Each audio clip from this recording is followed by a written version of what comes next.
আমাদের গ্রামে বসন্ত নামে দুজন ব্যক্তি ছিলেন। একজন ডাক্তার বসন্ত, অন্যজন ছোট বসন্ত।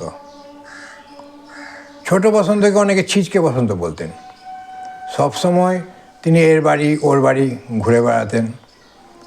আমরা ছোটোবেলায় তাকে দেখেছি রোজ বিকেলবেলা 3:30টার সময় তিনি বেরিয়ে আমাদের বাড়িতে ঢুকতেন আমার জ্যাঠামশাই প্রকৃতিবাবুর সাথে চা খাবেন বলে। তার জন্য অতিরিক্ত চা ঢাকা থাকতো।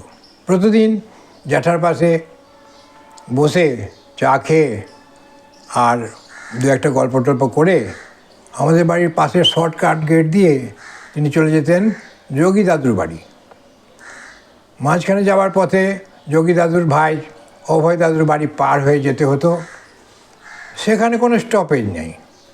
সেখানে কেন স্টপেজ নেই? যে সেখানে সেই সময়টা চা হতো না। তা স্লো করে, স্টপেজ না দিয়ে স্লো করে দু একটা কথা বলতে বলতে পেরিয়ে যেতেন যোগী দাদুর বাড়ি। যোগী দাদু ব্রিটিশ আমলে রাজশাহী জেলার ডিআই অফিস স্কুল ছিলেন। তখন তো গাড়ি ঘোড়ার ব্যাপার ছিল না। উনি স্কুল পরিদর্শন করতে যেতেন ঘোড়ায় চেপে। তার সাহায্যকারী হিসেবে সেই সময় এই ছোট বসন্ত দাদু তার সঙ্গে চাকরিও করতেন। তাই তার সঙ্গে একটু বেশি হৃদ্যতা ছিল এবং সখ্যতা ছিল। ওখানে অনেকক্ষণ সময় থাকতেন, চা জলখাবার সব খেটে গল্প টল্প করে। তারপর সেখান থেকে আবার শর্টকাট চলে যেতেন ডাক্তার বসন্তবাবুর বাড়ি। সেখানে পৌঁছাতে পৌঁছাতে প্রায় সন্ধ্যের কাছাকাছি হয়ে যেত। সেখানেও সেই সময় চায়ের আসর বস্তু বলা বাহুল্য।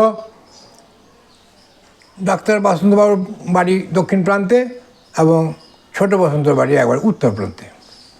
এবার সেখান থেকে বসন্তবাবুর বাড়ি কাজ হয়ে যাওয়ার পর সোজা মেন রোডে এসে উত্তর প্রান্তে নিজের বাড়িতে তখন চলে যেতেন। এই সোজা চলে যাওয়া এই তার চলার রুট ছিল।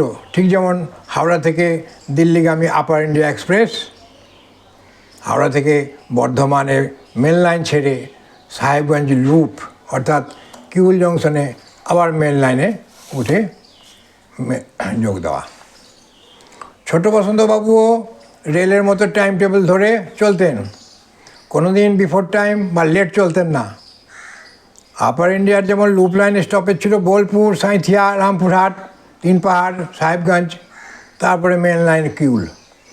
অনুরূপভাবে এখানেও বসন্তবাবুর স্টপেজ ছিল প্রকৃতিবাবু অর্থাৎ আমার জ্যাঠামশাই প্রথম বাড়ি, অভয়বাবু নন স্টপেজ, তারপর যোগীবাবু, ডাক্তার বসন্তবাবু, তারপর গ্রামের মেন রাস্তা। যোগীবাবু এইভাবে নিত্যদিন বেড়াতেন এবং ছুকছুক করে বেড়ানোর জন্য তাকে ছিচকে বসন্ত বলা হতো কি না সেটা অনুমান সাপেক্ষ। সেই সময় লাল রঙের স্টেট বাস চালু হয়েছিল।